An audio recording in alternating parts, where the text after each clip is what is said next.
Happy Tuesday. Good morning, good afternoon, midday, depending on your time zone. Appreciate everybody joining us today for a fun-filled, hopefully eventful. We'll see what these three guys think here coming in. But again, appreciate first and foremost everybody joining. Secondly, Dave, Cindy, and Everett, appreciate you guys carving out time. Sometimes the end of the month ask is a lot. I know there's a lot going on at the end of the month, so I appreciate it. So today we're going to kind of see where things go. But first off, I'd like to just actually ask the three individuals to introduce themselves, maybe give a little bit of overview of the organization that they work for, and maybe a fun fact of, we're getting to the end of summer here, best trip or any fun place you guys went to this summer if you guys took any trips. I'm actually going to let Sydney, ladies first, introduce. It's awfully nice of you, Corey. Thanks for having us. I'm excited to have this conversation today. And for everyone that joined, my name is Sydney. I'm the VP of M&A at Evergreen, and I oversee all of our MSP M&A. We are a holding company that acquires MSPs and holds them for the long term. So we never sell our businesses, and we operate them in a very decentralized manner. So not doing a roll-up strategy on our end, and happy to talk more about that as we go along. We've got about 130 MSPs globally across UK, Ireland, soon to be mainland Europe, US, Canada, and then Australia, New Zealand. I've been with Evergreen about 7 years, based in San Francisco. Trip I did this summer, I just spent a week out in Montana, where my family's from. Fishing, hiking was nice to get some actual summer because we don't have much of that in San Francisco.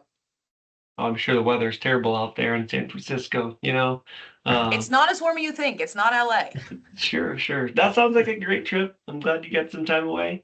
I know you're super busy there. How about Everett? We'll have you jump in next here. Awesome. Yeah, thanks, Corey. Hello, everyone. Super excited to be here. I'm Everett. I lead M&A for Shield Technology Partners. For those of you who don't know, we're a AI native IT services platform. We partner with best-in-class MSP founders, back them with a proprietary AI technology, sales and go-to-market support, and shared back office functions to help you all scale. We're also part of a permanent capital vehicle, and we hold for life, so kind of similar to the others here. We've closed 19 acquisitions, 11 of those this year. So really excited to continue that pace and bring on more partners into our platform. Personally, background is in leading M&A at highly acquisitive software companies, and looking forward to the thoughtful discussions. I guess to Corey's fun fact, I was just in Italy last week in Umbria and Tuscany, so ate about more than my body weight in pasta. So if I'm a little slow, I apologize. Yeah. Hey, sounds like a great trip. You'll have to tell us more about it afterwards there. So appreciate you bringing on Everett as well. And Dave, round us up here. Glad to. Dave Williams, Chief Development Officer at Courser. We're an MSP focused on the SMB landscape in the United States, primarily with a national footprint, big footprint on the East and West Coast. I've been with Courser for about 4 years, about 4.5 years into this journey. It's been a lot of fun. We've been through, I think, 28 transactions at this point, just focused on good quality operators who want a place to land and have a good home for their people. So you'll hear me talk about just our approach to focusing on the employee first. Good story from this summer. Just got back from the beach. I've got a 14-month-old at home, and he had a blast in the sand. I think I'm still finding sand in all of our bags and vehicles. So glad to be back in Charlotte, get back to a routine here. Yeah, sounds like a lot of fun. And everybody defines fun differently there, right? So which is awesome. So again, appreciate you three jumping on. Part of the reason I asked you guys to join this panel is I think you guys in the organizations you guys work for just really bring great perspective to the industry, right? And so what I think is important for the audience to know is we've got some questions ready, but honestly, guys, we've got about 30 or so minutes here. We'd love any questions that you guys would like to get answered, right? The reason that we're all on this conversation is to serve you guys, get you guys information on how to better equip your business, whether you decide to transact or not. It's great information on how to run your business, whether you're making strategic decisions. It's just good. These guys have great insight into a lot of different things, M&A being one of them, right? But they do understand this industry and have been doing it for a long time. So feel free, drop in the chat Q&A. I'll do my best throughout this to moderate. And then let's just get into it here real quick. Just off the top here, don't want to start with it, but like, look, deals that haven't always got closed, I guess, is maybe to start off that way. Maybe Dave, from your perspective, you guys have done, I think you said 20 some deals. As you think back on some of the deals that maybe didn't get done, what caused it? What was your perspective on some of the reasons why some deals didn't get closed, or maybe caused hurdles that you guys were able to overcome that were more challenging than others? Yeah, the biggest reason is customer churn. We've only had 2 go under LOI that didn't close, and in each case it was material customer churn. So think north of 20% of revenue churned after an LOI before we had closed. I think that's the biggest killer, I would say. I mean, look, for the audience, I mean, I definitely ask folks, right? Like, how many LOIs did you sign? How many did you close? What's the reason why? And what's the average and range of timeliness to close? I think those are good questions to ask buyers in terms of what's going to kill it. I think customer churn is the biggest thing, just because it's really hard to then, dig yourself out of that hole as you start to think about post-close performance and just the ability for growth. I mean, look, you're going to hear things that could change maybe the valuation, even though that's pretty rare for us. But if you're overstating personal expenses or something like that, in an adjustment, sure, that could be a big issue. But most of the time, I think good buyers are going to kind of sniff that out pre-LOI. So customer churn definitely being the biggest reason. That's good perspective, David. I think obviously you guys aren't paying me to say this, but the 3 of you guys in the organizations you guys work for, high degree of close and do everything in your power to make it right for both parties there, which is super important. But there's things that happen, right? Outside of control, customer churn being one of them. Sydney, what about you? Anything that you have had conversations or seen with prospective prospects or people through process where they maybe undersell or don't care as much as they should? Maybe kind of the inverse there in that question, if that makes sense.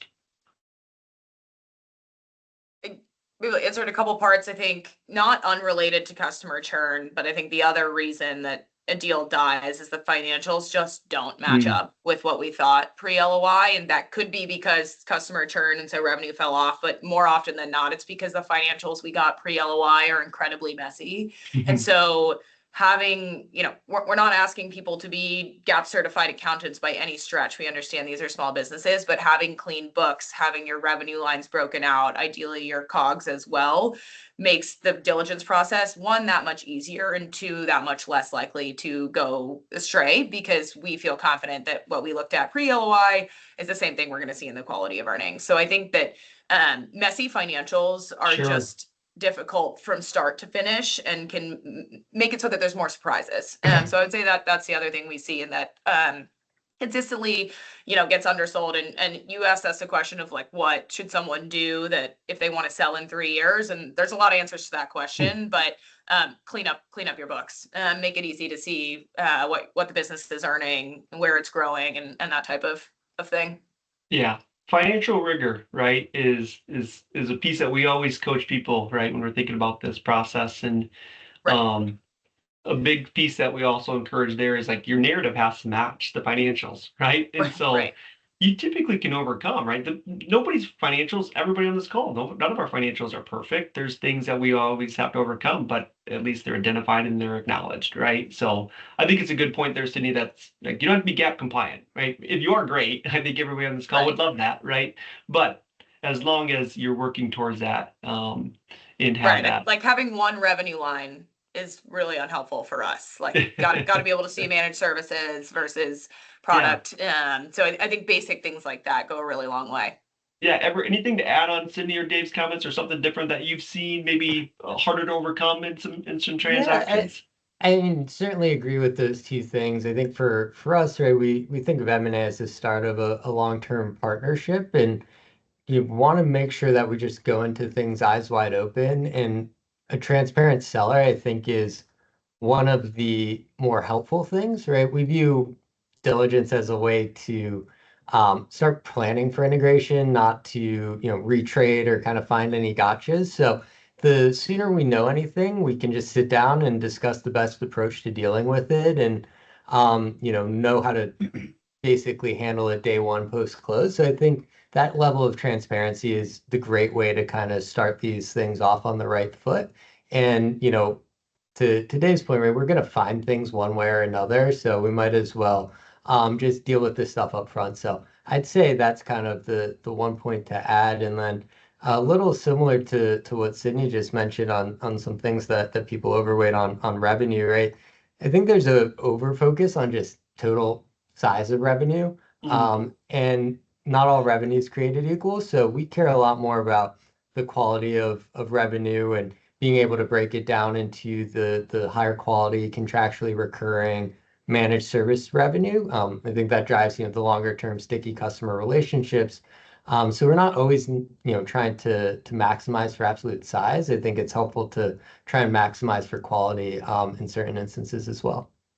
Yeah, it's good. It's a good point, Everett. I think a lot of times, obviously we go through this a lot, right? The four of us are on a lot of transactions throughout the year. We've done this a lot. So you have sometimes prospective sellers come in and think like the buyers are out there to get us, right? There's the gotchas. That's not the case, right? It is not about that. All right. It's just understanding the risk and de-risking for both parties. And just trying to make sure that everybody's aligned because actually buyers have more risk than the sellers post close, even if there is contingencies, right? So it's a good educator, a good reminder, Everett, that yes, we all have jobs to do, but it's not out there to get the gotchas, right? As a buyer in that process. So good points there. Um, just as a reminder to the group, you're welcome to drop in questions because I will keep asking questions, but I think we would prefer if you guys had questions there. But I think in the light of that, and when we talk about like financials, there's a lot of times like owners here, like, hey, if you're getting ready to sell, maybe think about maximizing your EBITDA before you sell. Like, and a lot of them take that somewhat literal, right? Like, do everything they can. Like, maybe Everett, start with you. Where you sit, is there a version of that advice? Like, hey, maybe not like to the full degree to maximizing EBITDA, where you'd say like, hey, some things to be thoughtful about or not so literal as we think about maximizing EBITDA. Yeah, absolutely. I think that's a great question. And obviously, it depends on who you're selling to, but from our perspective, right, if you're maximizing EBITDA, that oftentimes just means you're making more short-term decisions at the expense of, longer term health or growth opportunities of the business. You're maybe cutting back on hiring or investing in other areas just to show one really strong financial period for sale process. But, candidly and not to speak for the others on the call, but it's pretty easy for us to tell the difference between something that's, long-term durable operating improvements versus someone that's just cutting a bunch of costs ahead of a sale process. And, I think this kind of goes back to what I was saying in the first question of just this gap between, how you're presenting the business and the underlying financials, because we'll look to just normalize EBITDA for the run rate cost structure that we think is appropriate for the business. Sure. So if you're trying to get valued off of a over optimized number, you put yourself in a worse off position where maybe someone's going to want to retrade based on that more normalized view. And I think for Shield's model in general, the way that it works with our distributions in the unit level ownership, actually you don't want to sacrifice things that could hurt future growth. We're really wanting to drive that long-term growth together, and you continue to cash out along the way with our distribution model. So I think that's, a piece of advice that I share with the sellers. It's a good perspective. Dave, Sydney, I'll just open up to either one of you. Anything to add or different perspective there as we think about maximizing that EBITDA? Sure, I'll chime in. I mean, similar to Everett's point, we like the motto that you should make decisions in your business like you're going to own it forever.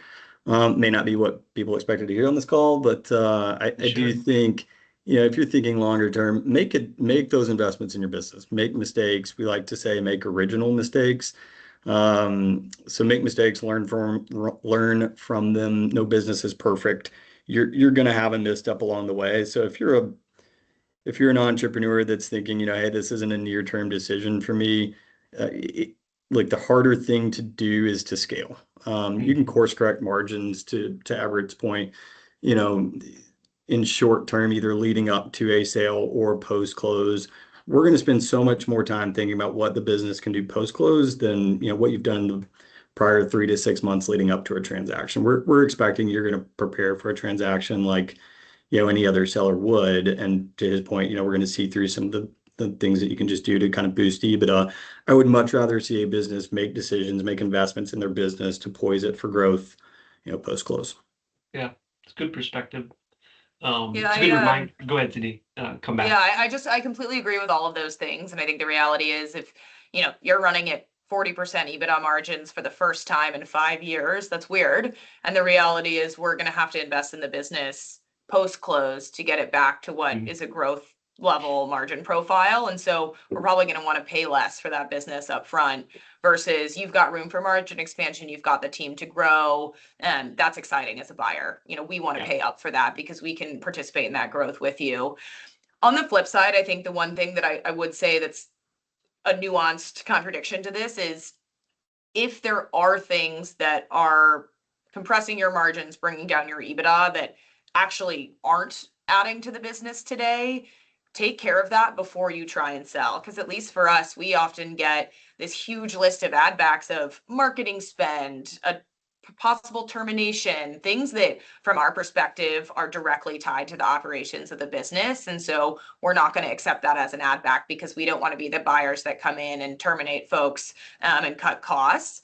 But if those actually aren't part of what your business sees today, get them out prior to going to sell, because then that's a very easy, clear add back. You've then actually increased your EBITDA and your valuation is going to be higher due to that. So there is effective work to do prior to selling. I think naturally small businesses, founder-owned businesses, a lot gets run through there and there's not a problem with that. But cleaning that up prior really helps, especially on the things that we're probably going to view as that's part of the business today, so we won't add it back. My favorite thing to talk about is add backs. I don't think we're going to go there. We might. Let's see. There was actually the individual that asked the question kind of prefaced that there might be a silly question, but I think it's a great question. And it's kind of alluded to what you guys just said there. So the question was, so if EBITDA maximization before a company is easily identified and you guys are able to kind of see that, why would they go down that route or why the process is? I've got thoughts, but I want to let you guys answer that question of like, why would they ever go through the exercise of considering cost synergies or whatever it is, or add backs per se? What would be the process of that? I think, and not to speak for the group, but I think we're all on the same page. We wouldn't tell you not to propose add backs, right? I mean, there's certainly add backs that are justifiable. I think what we're more saying is, hey, if you're going to add back to, let's use Sydney's point, right, on the marketing side, right? We don't know if there's revenue attached to that. So that's right. Adding that back and expecting that you're going to continue to grow how you have been in the past, right? That's a hard thing for a buyer to underwrite. I mean, look, I don't think anyone up here would say that they've ever bought an SMB because you're expecting super clean books, right? We're not buying you for your, GAAP expertise. We're, partnering with you because we really think that you've got a good business and, you're a good service business at the end of the day. So I don't think we're saying don't go through the exercise of cleaning your books up. It's more, on the egregious add backs. And Corey, I'd love to hear what your most egregious add back was, but there are certainly things that we're not going to support. And, if you want to, tout a 40% EBITDA business in the MSP space, right? I think we would all agree that's a pretty high EBITDA margin. And are you just draining the P&L, right? In the sense that there's no room for this to continue, consistently going forward. So there's certainly justifiable ones and unjustifiable ones. We're more just calling out. We're going to see through the unjustifiable ones.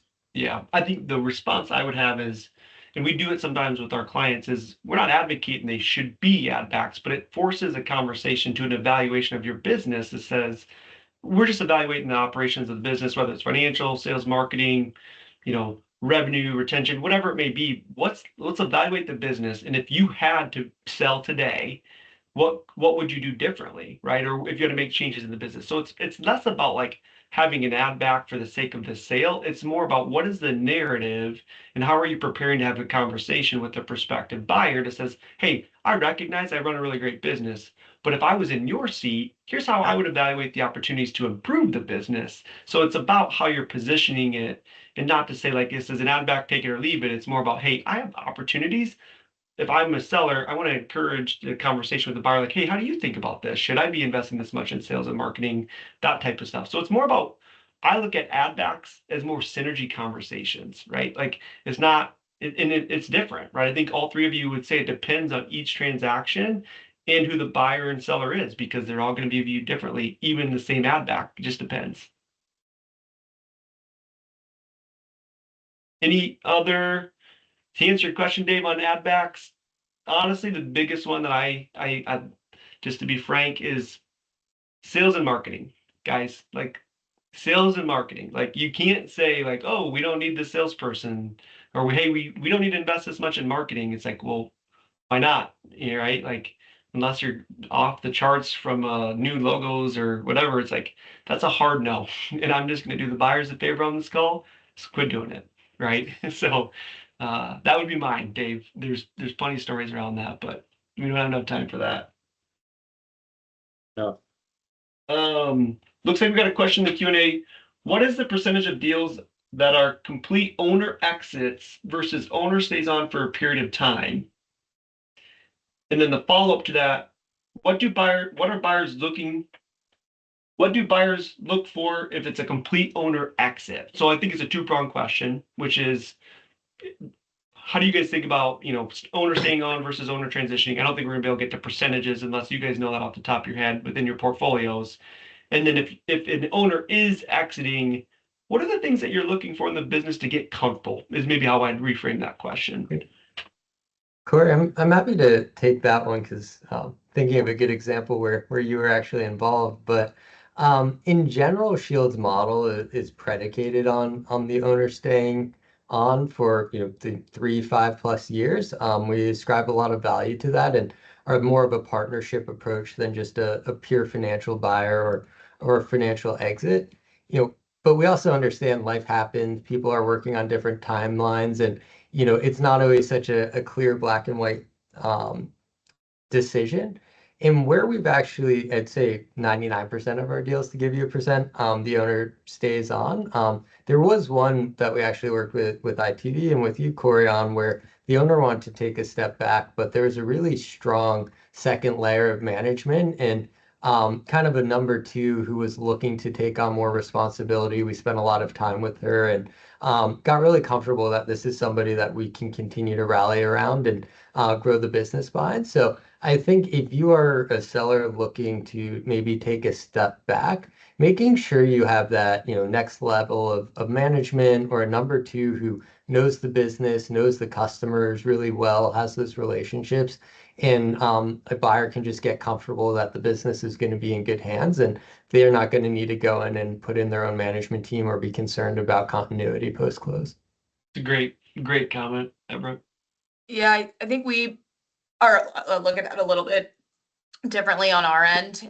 We probably about 40% of our businesses are still founder run. Probably another 25%, maybe 30 actually have, similarly to the situation you mentioned, Everett, have a second in command that stepped up and took over. And then the difference, we're actually placing a new leader. So we have quite a bit of flexibility. It's actually not a preference on our side. We won't view it as kind of want to do what's best for the success of the business. And if an owner is looking to retire, probably makes sense to bring in kind of the next generation of leadership or promote someone to kind of take the business to the next level. So we have a pretty robust talent program for placing leaders across a variety of different roles in our businesses.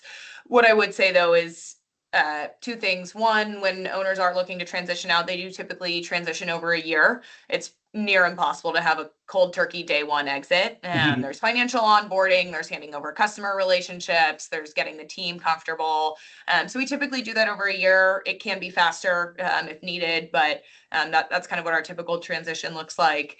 And then if someone is looking to transition, we don't necessarily need the obvious second in command that's going to be CEO. We can place that, but we do need a standalone business. And what I mean by that is we can't have a completely founder-centric business that, you know, the customers walk out the door if the founder leaves. The founder is doing 4 different jobs and doesn't have any level of management around it. So really, you know, the founder doesn't have to be completely removed from the business. That's very rarely the case, but the business does stand alone. The founder can take vacations throughout the year. And those are some of the things we look for in all of our acquisitions, quite frankly, but especially if they're planning to leave. It's good. It's really good perspective there. Sydney, go ahead, Dave. No, I was just gonna say this is good because, or at least for the audience, because you know, not right or wrong, just different. I think they're getting 3 different perspectives here, but so about 70% of our folks are still there running their business. But with what we do from an integration perspective, it definitely takes the lift off from a finance and just back office perspective, and even a sales and marketing. So we centralize our sales and marketing motions. You know, no secret in the industry that, you know, organic growth in this industry is a challenge. So if we do have a seller who's looking to exit, you know, 6 to 12 months is a good general time frame for us, depending on, you know, kind of the bench you have underneath you. But instead of really replacing a CEO or a president, you know, what we really need is just a really good operational lead. Some cases that's just been a director of operations type role that can really step in and just report into a regional president for us. Again, just kind of, you know, you don't have to have that full kind of breadth of what a CEO would be expected to manage in terms of back office and sales and marketing. We really try to alleviate that, which does make it certainly an easier position to help, you know, think about from an operational lens. Yeah, I think in one of the comments I think, Cindy, you made that I want to reiterate with the audience is you're not looking for no owner dependencies. There's going to be some, right? But it has to be standalone, because we get asked the question a lot like, hey, Corey, I'm at that point where it's still owner-led sales is a common thing in this industry, in the SMB market. Owner-led sales is okay, but do you have the processes? Do you have additional main points of contacts? Do you have an account? Like, so I want people knowing, like, this group isn't saying like you shouldn't have any dependencies. There's no doubt going to be dependencies with owners, but do you have the people, the processes, the systems, all the things in place in order to sustain beyond your time, right? So that's a common question, and I know some of us are going to be at industry events next week. I'll get asked that question probably 10 times. Hey, what do you think? Should I move to owner-led sales? It's like, well, if you find somebody that can do equal or better job, then yeah, go ahead and hire that person. If you can't, well, then you're okay. Just make sure you're supplementing yourself in that regard. So couple questions here coming in, specific questions, which is a good one.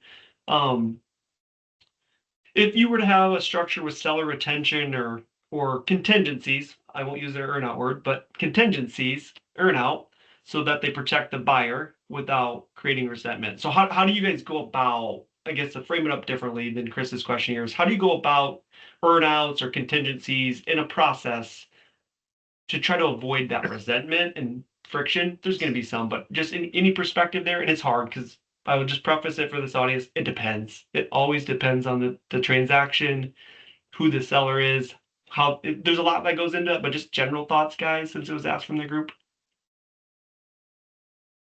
I'm happy to start.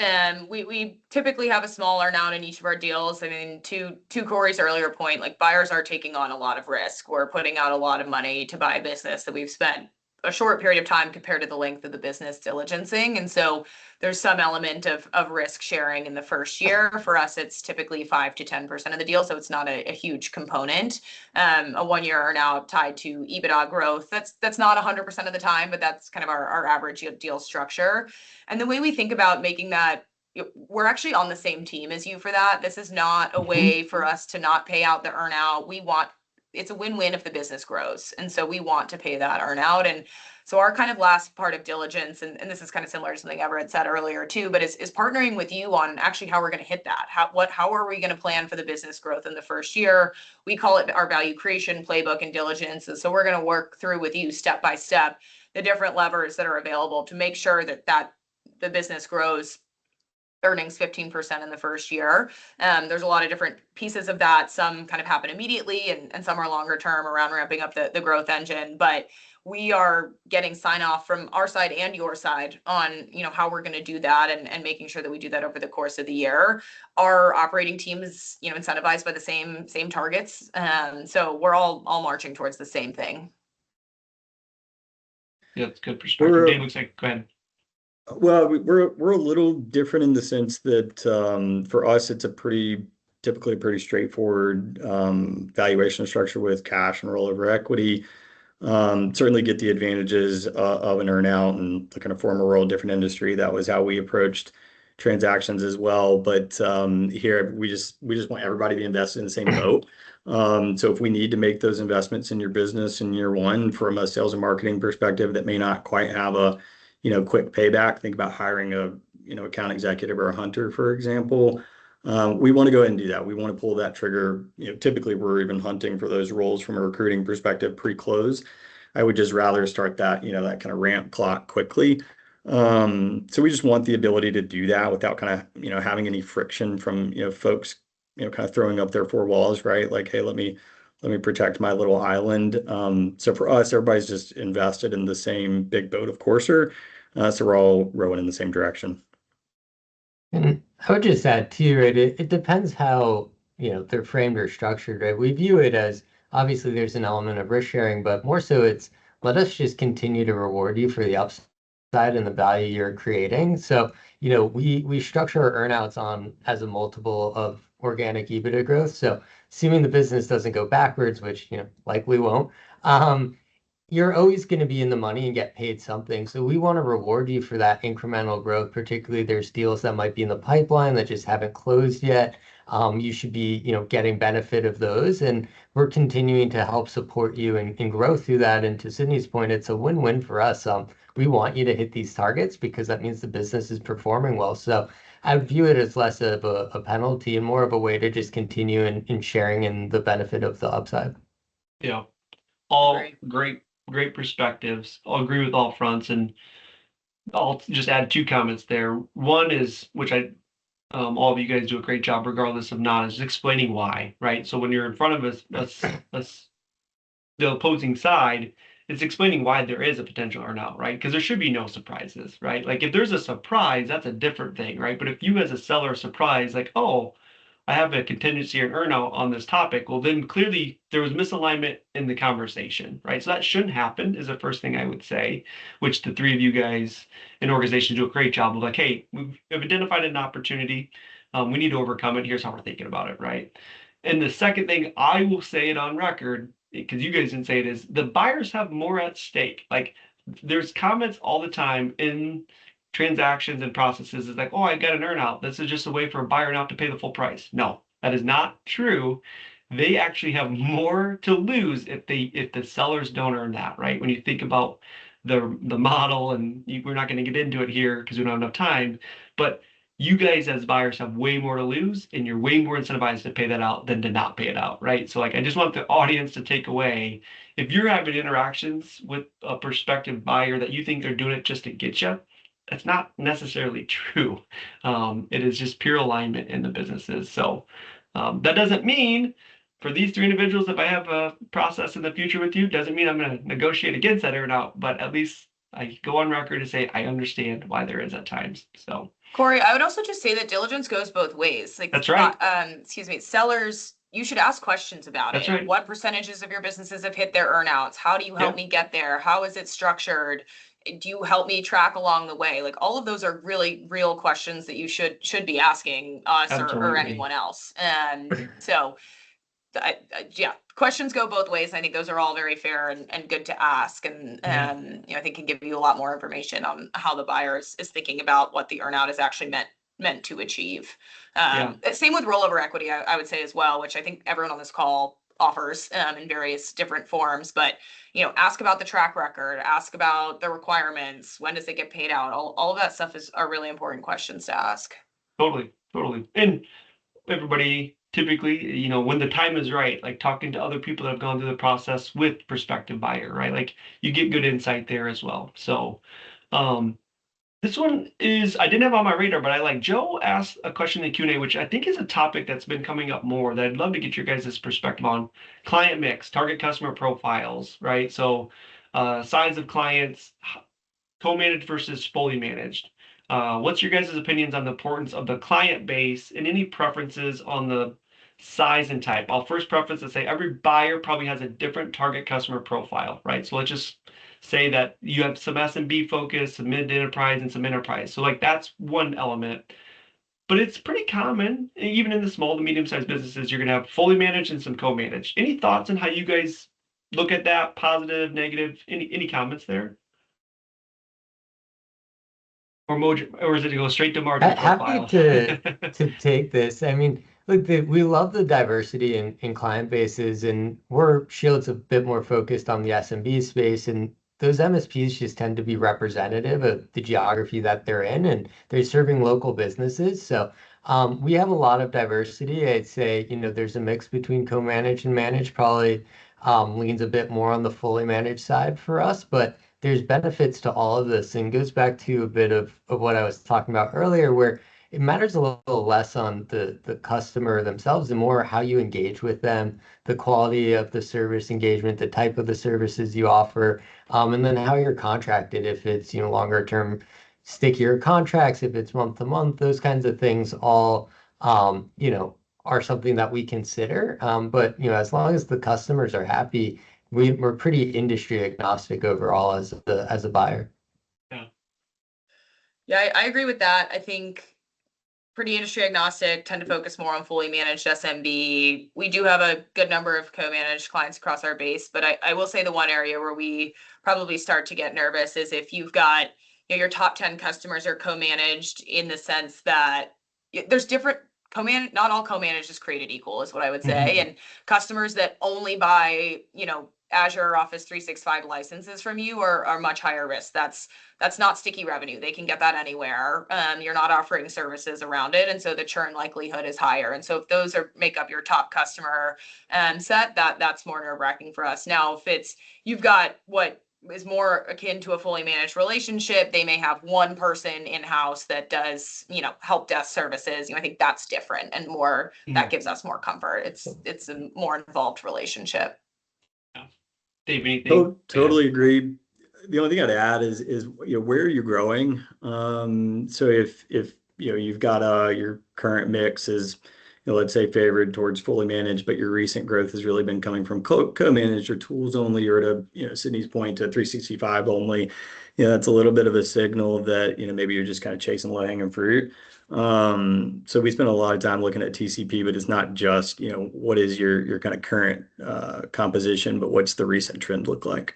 Yeah, it's hard. The answer here is it depends, right? Like customer concentration, margin profiles. Today's point is like only just recently you're getting some wins here, but I would just encourage anybody out there, right? Before you bring on somebody that doesn't fit your target customer profile, just have a really good conversation. Like, does this make sense, right? Regardless of process or transaction, like that could, you typically service, let's just say oranges going down a conveyor belt, and you throw a watermelon down there, it's going to throw a wrench in your service delivery and your operations and your build. Like, so just have a conversation with your collective team. Like, does this make this sense?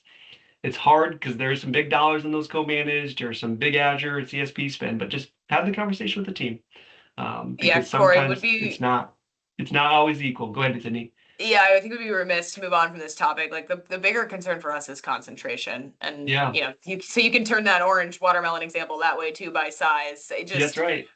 Whales are compelling, and they are probably one of the biggest value detractors to your big business as you're thinking about selling. I mean, we just won't look at companies that have concentration in one customer, above 30%, ideally top 5, below 50. It's just that customer leaves and you're looking at a totally different business. And the bigger customers get as they move towards, perhaps a co-managed world, the more likely they are to churn. So the concentration piece is it's really, really real.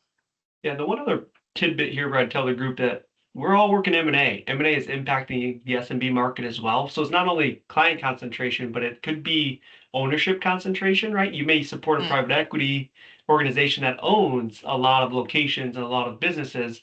Buyers may view that as a single entity risk. And so that's the other thing to be thoughtful about here, guys, which I know this group also looks at that as concentration risk as well. So just recognize it. I think Trey just dropped in there. We know his story. You can overcome it. Don't get me wrong, right? But just be mindful of it. So, good question. We're running out of time, but I got probably time for two more. I'm going to ask one from the audience and then just maybe a final question for the group. Because it's a good question. Do you guys see higher multiples for strategic or compliant driven MSP services? And do buyers target on strategic vertical often? I'll answer the second question. Yes, there are buyers that do target specific verticals or specific service like offerings. There's a lot of people out there that do that, right? But how do you guys think about that from a valuation, whether it's a vertical or compliant or strategic focus? To your point, I mean, there are certainly industry-driven MSPs out there. I think everyone up here just mentioned that they're agnostic. So for us, I mean, it would certainly be, even if you have a vertical focus, it's just what's the ability to grow. Right. So if you've demonstrated that you've got a reputation in an industry, for example, and you're going to all the conferences and you're getting leads from that industry, that can certainly give us more confidence in your ability to grow looking forward. I wouldn't say that's a requirement. You can just as easily find industry agnostic MSPs out there that are growing very well and have proven that with data. So I wouldn't think about it, at least from our perspective, I wouldn't think about it as a plus or minus. It's just more about your ability to retain and grow your customer base. Yeah, I agree. To